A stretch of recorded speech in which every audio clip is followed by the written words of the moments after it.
Durante las últimas semanas hemos usado este espacio para estudiar juntos lo que significa, lo que es la Iglesia del Señor.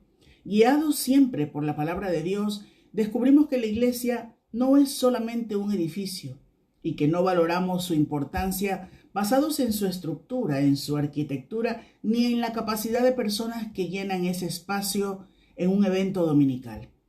Descubrimos que ser iglesia es algo que va más allá de lo que captan nuestros sentidos.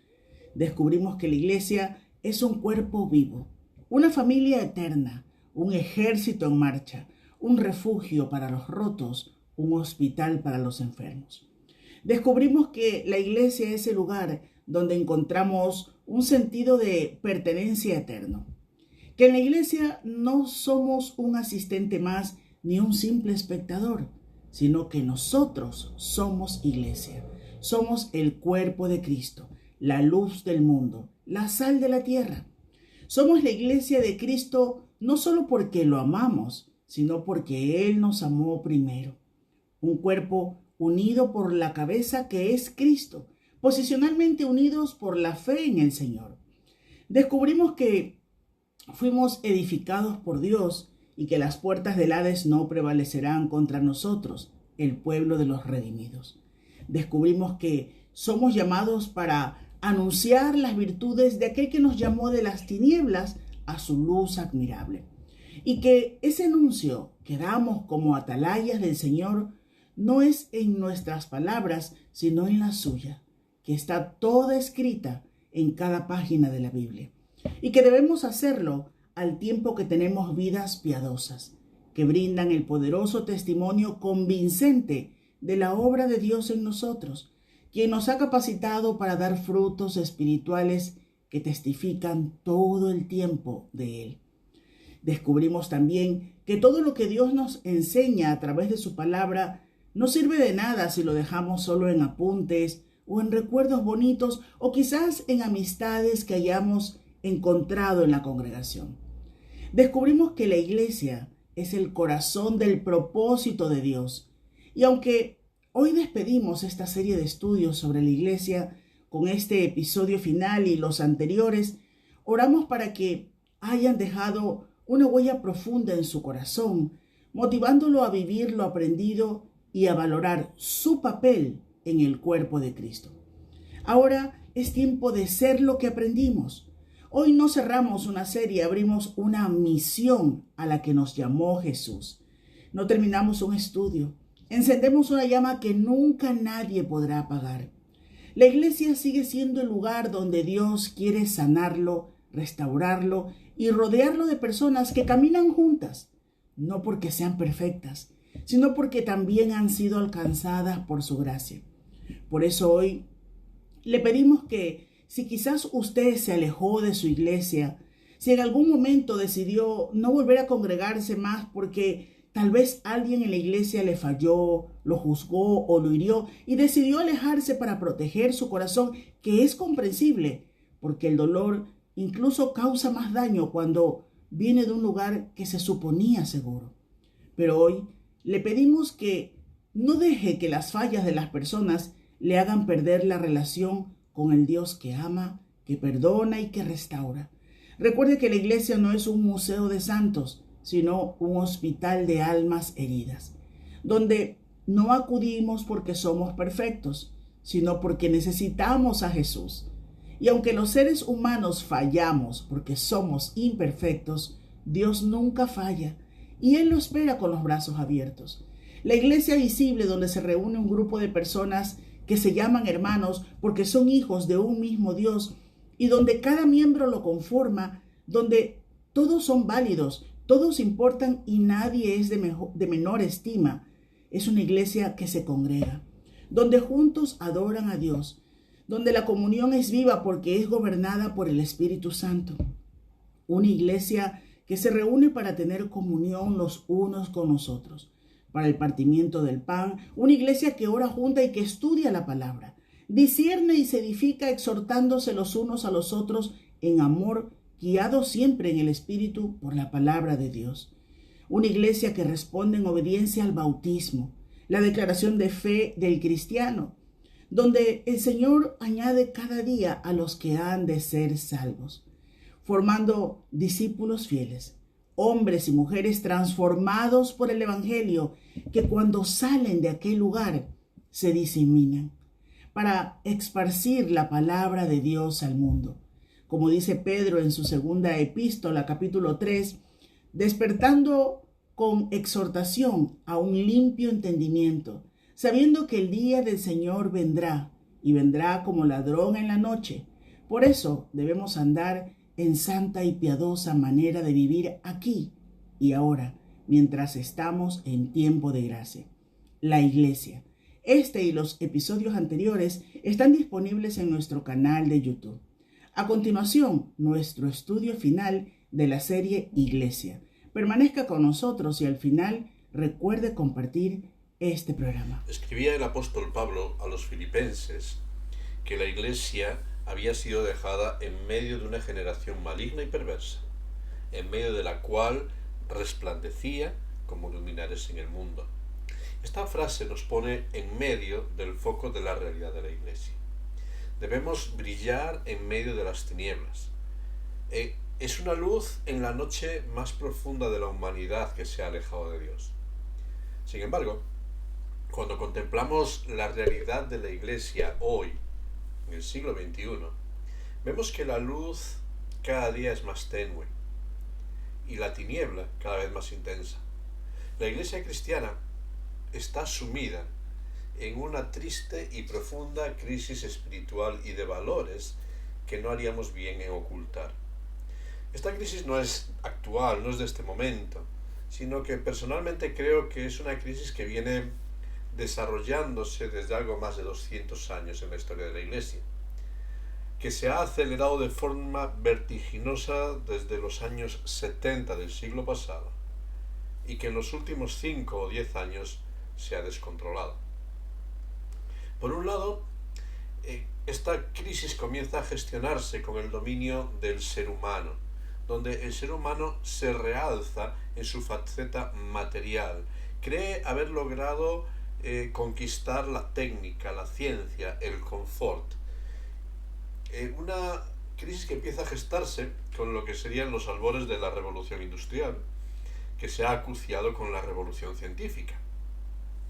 El desarrollo de la cultura y la sociedad en estos últimos 2 siglos se ha ido enfocando en el desarrollo material, tecnológico, científico, culto al cuerpo, la búsqueda del placer, el desarrollo de la identidad humana. Y en todo este proceso, todo lo espiritual va quedando relegado a un segundo plano. Bueno, si quieres para tu vida privada, o como una muleta para los débiles, sin recursos para avanzar más allá. Como parte de todo este proceso y de esta crisis, sobre todo en Europa se ha acelerado el proceso de descristianización. Las iglesias se vacían. Los valores ético-morales del cristianismo tradicional caen en desuso en pro de libertades individuales. Pero este proceso que se denomina descristianización no es una desespiritualización. Porque como muy acertadamente había declarado Chesterton, cuando se deja de creer en Dios, enseguida se cree en cualquier cosa. Y así notamos como en la cultura atea occidental que reniega de Dios, se cree en todo tipo de misticismo oriental, se practican todo tipo de filosofías orientales como saludables, como equilibradoras de nuestra salud emocional, se cree todo tipo de supersticiones, espiritismo, brujería. Aunque parezca paradójico, el materialismo no anula la religión, sino que crea el exceso de religión. Esto ya se daba en la Grecia clásica. Allí cuando llega Pablo al Areópago tiene que decirle: veo que sois muy religiosos, que sois muy espirituales. Hechos 17:22. Tenéis muchas creencias.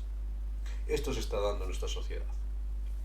En medio de este panorama, la Iglesia no ha caminado a la par de los tiempos.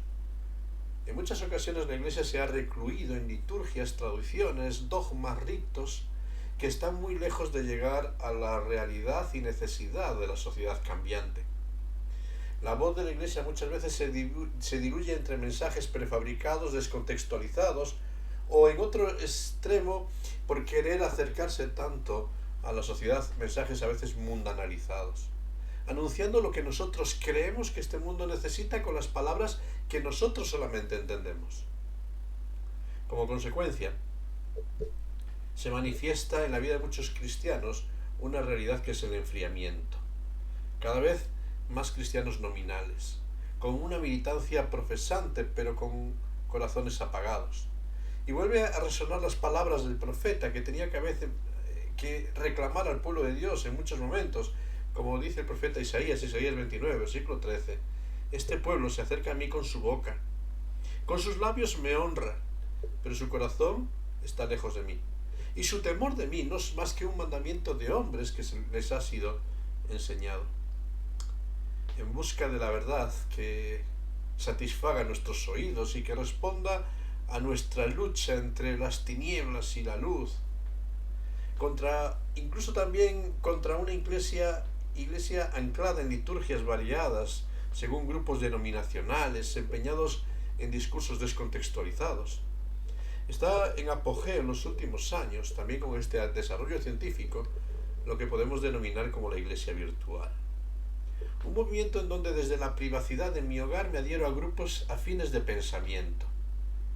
Y como anticipase el apóstol Pablo, en 2 Timoteo capítulo 4, versículo 3, señal de los últimos tiempos, se amontonarán maestros de acuerdo a sus propios deseos, de acuerdo a sus propias concupiscencias.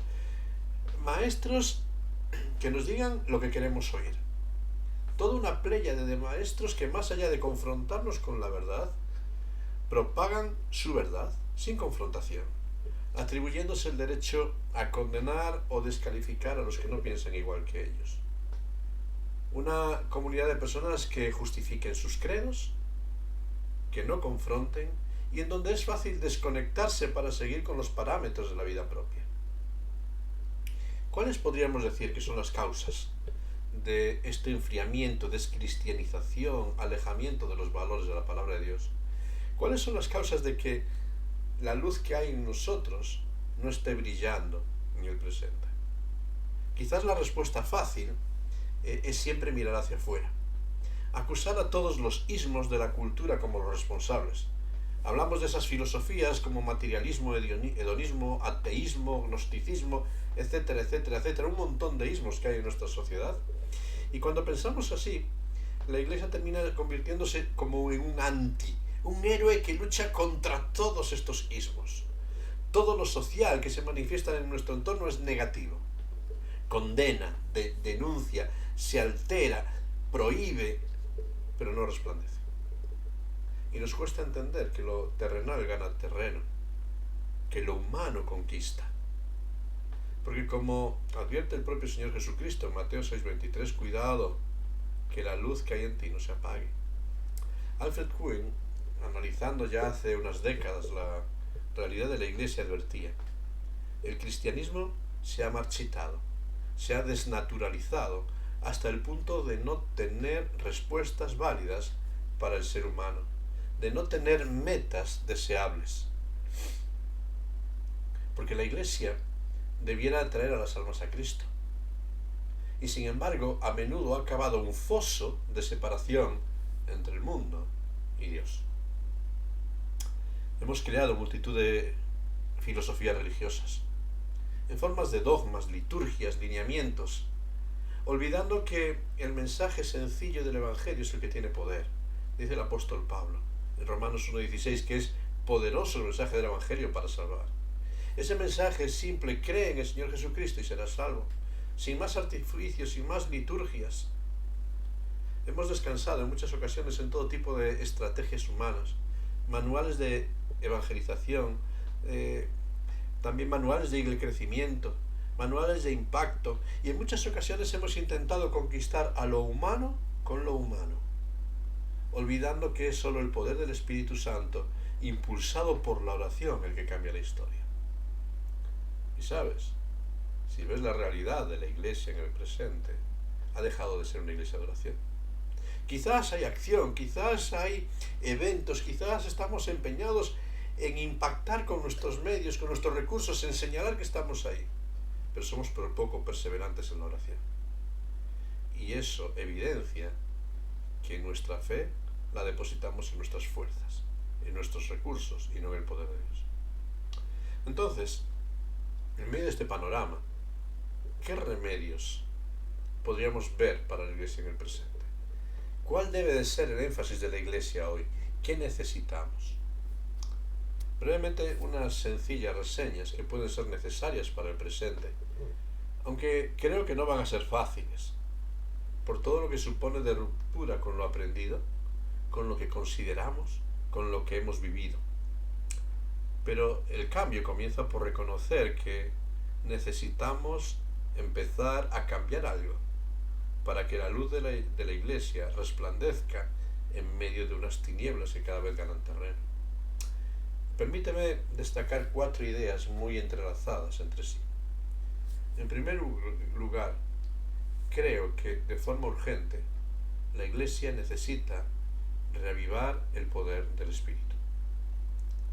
Cuando señalo este punto no me refiero a organizar campañas, no me refiero a un énfasis en obra social, no me refiero a reforma de liturgias, no me refiero tan siquiera a forma de hacer las cosas. En muchas ocasiones caemos en el error de intentar provocar nosotros el mover del Espíritu por nuestros cambios. Sé que hay personas que, descontentos con la situación, piensan que la solución es cambiar de horarios, cambiar el orden de nuestras estructuras, esforzarnos en otras cosas. No. Si queremos volver a experimentar el mover del Espíritu, la clave es un verdadero arrepentimiento. Esta era la voz constante que encontramos en los profetas en el Antiguo Testamento. Por ejemplo, citamos a Malaquías, que dice al pueblo de Dios: volveos a mí, arrepentimiento, y yo me volveré a vosotros. Da este paso de buscarme. No es que otros se vuelvan, no es que otros grupos tengan que cambiar, es que yo tengo que tomar la firme decisión de orientarme hacia Dios, de reconocer que me he alejado, de permitir que la luz de Dios me examine. Pero sabes, en tiempos de Malaquías, la respuesta del pueblo fue: ¿en qué hemos de movernos? Nosotros estamos bien, estamos alabando, estamos enseñando, estamos haciendo las cosas bien, ¿en qué hemos de movernos? Y Dios les señaló algo: me habéis robado. Dios les señaló hacia los diezmos. Les señaló que no estaban dando la prioridad a Dios. Y entiendo que lo que Dios está señalando allí no tiene que ver con lo monetario, con lo que estaba marcado en la parte pragmática de estos diezmos, de entregar el porcentaje de las cosechas, de los frutos, y que a veces en muchas iglesias se ha hecho énfasis a esta realidad. No, Dios no está necesitando nuestro dinero. El diezmo era un símbolo de este compromiso que el pueblo tenía por dar el primer lugar, las primicias, para Dios. Dios ocupaba el primer lugar en todo, y esta primera parte de la cosecha, de toda la bendición recibida, era apartada para Dios, confiando en que Él iba a suplir el resto. Y fíjate que de la totalidad solo Dios decía: aparta un 10%, el otro 90% úsalo en tu vida. Sin embargo, el pueblo de Israel en aquel tiempo estaban ocupados con sus casas, con sus cosas, con sus vidas, con sus logros, ocupados con lo material y lo humano, y Dios estaba siendo relegado. Permíteme hacer un pequeño ejercicio. 24 horas al día, por 7 días a la semana, 168 horas me parece que son. El 10% sería alrededor de 2 horas, ¿no? 1 hora, bueno, vamos a dejarlo en 2 horas. ¿Cuánto tiempo le dedicas a Dios? ¿Cuánto tiempo le estás dedicando a Dios de tu vida? Esto es, bueno, es algo más de 2 horas lo que saldría el cálculo del 10%, ¿verdad?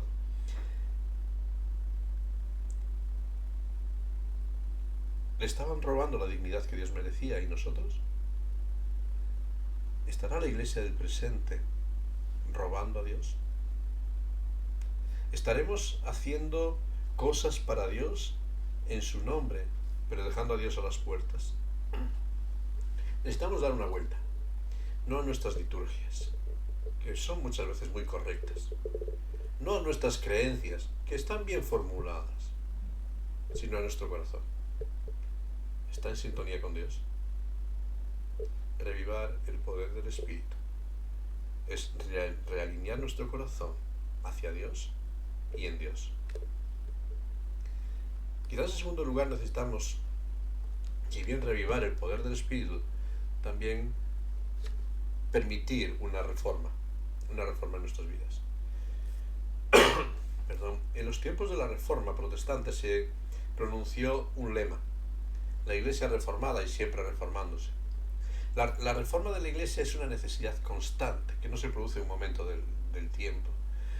Es una necesidad constante con cada generación. Desde luego que no existe la Iglesia perfecta, ni los credos perfectos. Muchos hoy en día los que se levantan como paladines de la verdad, y la verdad es una y no está en mí. Realmente mis criterios son opiniones personales, intentan ajustarse, pero están muy marcados por sesgos individuales. La verdad es Cristo. Y por eso es a Él a quien tenemos que acudir. Hablamos de la necesidad en muchas ocasiones de regresar a sendas antiguas y ponemos el punto de regreso en aquellos valores que nosotros consideramos correctos, sin importarnos cuán desfasados o equivocados pudieran estar. La reforma está en permitir que Cristo examine nuestras vidas, nuestras conductas, de forma constante, y no volver a un punto determinado de la historia, sino volver a Dios, volver a Cristo. Permitir que Él oriente nuestros pensamientos, permitir que sea Él por su Espíritu el que nos guíe a toda la verdad, capacitándonos para ser pertinentes en el tiempo y en el lugar en el que hemos sido colocados. Ahí donde el Señor me ha colocado, con las personas en medio de las que estoy, tengo que ser luz. Y los conflictos y necesidades son muy distintos que en otros tiempos y contextos. La Iglesia, cuando se encierra en su ideario, por muy correcto que pueda pensar que es, poco a poco va perdiendo su relevancia y cavando una zanja que la aleja más y más de los necesitados. Necesitamos permitir que el Espíritu de Dios nos vaya renovando. Y por eso, en tercer lugar, necesitamos restablecer la autoridad única de la palabra de Dios, de la Biblia. Un nuevo despertar de la Iglesia pasa inexorablemente por redescubrir la palabra de Dios viva y eficaz. Al igual que sucedió en los tiempos del rey Josías, que desempolvó la palabra de Dios escondida entre los escombros del templo. Y la Iglesia necesita redescubrir la palabra de Dios escondida detrás de debates dogmáticos y de tradiciones aprendidas. A lo largo de mi vida he pasado por épocas de diferentes énfasis y debates, a veces en cuanto a temas de la escatología, en otras veces en cuanto a temas de la ética, en otras veces el énfasis estaba en tema del dispensacionalismo, en otras épocas como el tema del llamamiento o de la gracia, etcétera, etcétera, e intentamos hacer caballo de batalla en nuestras ideas. Necesitamos dejar las discusiones bizantinas para defender nuestras verdades y leer la palabra de Dios con los ojos inocentes de un niño. Una lectura libre de prejuicios, para permitir que el Señor nos hable con sencillez, sin endurecer nuestros corazones. A veces me pregunto si permito que la palabra de Dios examine todos mis criterios aprendidos. Sé personalmente que con el paso del tiempo mi modo de pensar y entender el mensaje bíblico ha cambiado muchísimo. Incluso la perspectiva de temas éticos y dogmáticos en los que he crecido ha cambiado muchísimo. Donde el Señor ha tenido que tratar personalmente con muchas cosas que creía correctas, pero que al final me he dado cuenta que no eran tan esenciales ni tan dogmáticas como yo creía. Pero sé que queda mucho por transformar. Pero estoy dispuesto para la revolución que la palabra de Dios quiere provocar en mi vida y perspectiva. Y necesitamos entender que esta es la única guía para nosotros. Un acercarse como un niño, sensible, inocente, libre de prejuicios. Para decir: Señor, habla, yo quiero oírte. Y por eso tener una disposición, en cuarto lugar, para recuperar a la Iglesia de acuerdo a la Biblia, de acuerdo con la verdad. La Iglesia está llamada a sujetarse a todo el consejo de Dios. El hereje escoge doctrinas que le convienen y pone su énfasis sobre ellas, rebajando o ignorando las demás. Sin embargo, fue el Espíritu, por medio de la palabra, el que siempre ha ido despertando a su iglesia. Sí, para un momento esta frase. Es el Espíritu por medio de la palabra. El Espíritu de Dios no obra independientemente de la palabra de Dios. Y la palabra de Dios no obra sin la acción del Espíritu de Dios. Es un pack. Es el Espíritu quien inspiró a los santos hombres de Dios para que transmitiese la palabra de Dios. Es el Espíritu quien guía a los creyentes a conocer toda la verdad. Es el Espíritu el que en Pentecostés llenó a los discípulos con aquellas lenguas de fuego para que transmitiesen la verdad en lengua reconocible para todos los que estaban allí y que todos escuchasen la voz de Dios y que todos comprendiesen. Por eso esta conjunción espíritu y palabra son esenciales para revitalizar a la iglesia en medio de este tiempo. Un proceso necesario. Y para que este proceso se lleve a cabo, cada uno de nosotros como parte integral del edificio que es la iglesia, debemos tener una conciencia real del nuevo nacimiento. Estamos en la iglesia porque hemos aceptado a Cristo como nuestro Señor y Salvador. Somos sus hijos. Le pertenecemos a Él y debemos honrarle. Y Él nos llama a comprometernos con una membresía fiel y servicial. Dios, a aquel que salva, le integra en un cuerpo, y como parte de ese cuerpo tenemos la responsabilidad de ser miembros y ser serviciales en medio del pueblo de Dios. Tenemos que esforzarnos también, cada uno de nosotros, en seguir toda la verdad en amor, porque cuando la verdad no tiene amor, mata, y la verdad cuando mata no es la palabra de Dios. Y permitir que sea Jesucristo y no nosotros el que reforme y edifique su iglesia, no por cambio de apariencia, sino por el cambio de corazones que regresen constantemente a Él. Hay luz. Quizás a veces el panorama lo pinta un poco negro en este momento y triste, pero no es desesperante. La luz es tenue, pero hay llama. Que sea el Señor el que, en medio de este panorama tan árido, despierte en cada uno de sus hijos un verdadero sentido. Un sentido de pertenencia. Pertenecemos al pueblo de Dios. Un sentido de amor. Amor por el pueblo de Dios que representamos. Y un sentido de compromiso con la misión que Dios ha encargado a su pueblo. Y Dios ha encargado la misión a su pueblo, no a individuos que forman parte de un colectivo. Somos pueblo de Dios. Que llegue el tiempo, Señor haciendo, que llegue el tiempo en que todas las banderas que como seres humanos hemos levantado en pro de ideales, denominaciones, filosofías o dogmatismos espirituales, que todas esas banderas que a veces levantamos para defender nuestras posturas sean rendidas, para que toda la iglesia de Dios se cobije y alinee bajo un único estandarte. Solo Cristo salva. No hay otra luz para este mundo. Solo Cristo es la luz del mundo. Y a Él es a quien tenemos que reflejar. Que de una vez por todas entendamos el sencillo mensaje y radical del apóstol Pablo, que decía allí a los Corintios, 2 Corintios capítulo 4, versículo 5. No nos predicamos a nosotros mismos. No predicamos nuestras ideas, nuestras formas, ideologías, liturgias, no. Predicamos a Jesucristo como Señor y a nosotros como vuestros siervos por amor de Jesús. Que el Señor nos despierte, que el Señor levante en este tiempo una iglesia que resplandezca en medio de esta generación y que alivie las necesidades del tiempo donde Dios nos ha dejado. Que Dios te bendiga.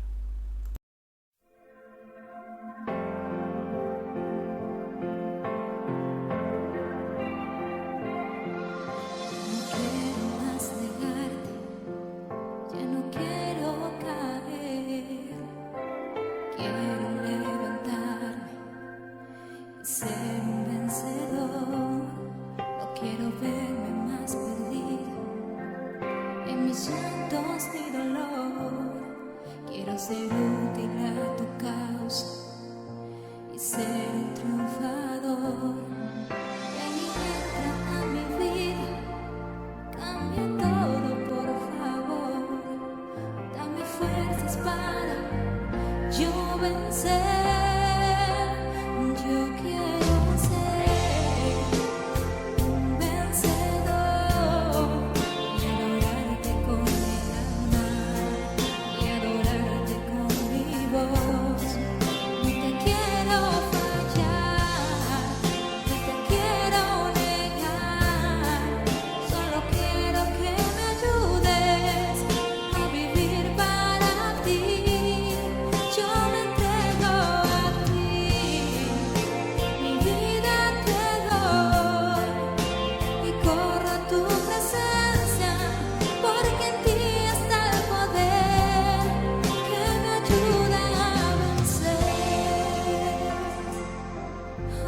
Quiero levantarme y ser un vencedor. No quiero verme más perdida en mis llantos de dolor.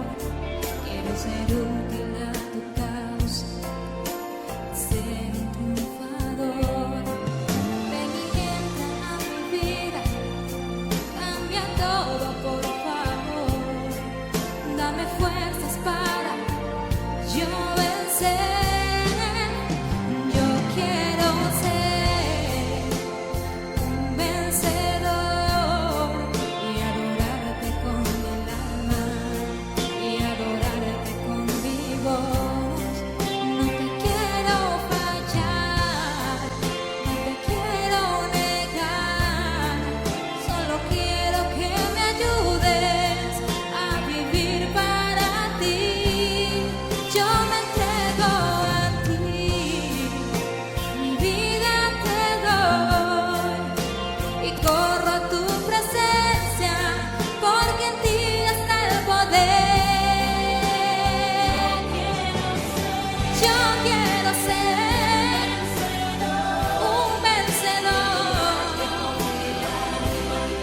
y adorarte con mi voz.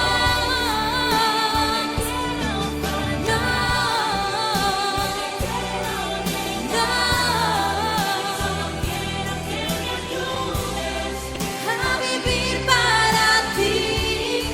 Yo me entrego a ti, mi vida te doy y corro a tu presencia, porque en ti está el poder que me ayuda a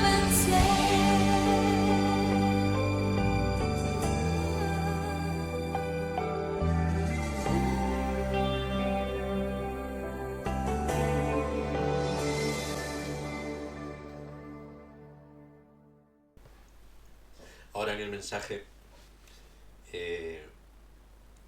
una errata matemática del momento, ¿verdad? Decía que el 10% de nuestros horarios, de nuestra semana, eran 2 horas, bueno, bastante más. Son 17 horas. Y realmente lo estaba pensando ahora y digo, ¿le dedicamos 17 horas semanales a Dios? Esa es una ofrenda de nuestro tiempo, de nuestra vida. La ley establecía que 6 días trabajarás, harás toda tu obra y el séptimo descansarás. Es más del décimo, del diezmo, son 24 horas. Porque ese descanso, que lo hemos convertido en día de familia, el día para nosotros, para nuestras cosas, el Señor establece en la ley que es un día para Dios, un día para buscarle a Él, para no tener distracciones. Pero sin embargo le hemos robado y le estamos robando a Dios. Le estamos robando en la administración de nuestro tiempo. Le estamos robando en la dignidad que merece, porque todo nos es más necesario y urgente que dedicar tiempo para Dios. Lo robamos incluso en nuestro compromiso con la Iglesia. Nos cuesta hacer muchas cosas, nos fatigan muchas cosas. Y quizás esta es una advertencia seria para el día de hoy. ¿Somos cristianos nominales o cristianos serviciales? Usando la figura que el apóstol Pablo usa mucho del cuerpo para el cristiano, imagínate por un momento que tu mano derecha, vamos a decir la mano predominante en la mayoría, decide trabajar solo cuando le apetece. Que ella no es parte del cuerpo y no. Y como mucho va a cumplir un servicio mínimo, el 10% de su tiempo. Entonces 16 horas a la semana está operativa, el resto no. ¿Sería funcional tu vida?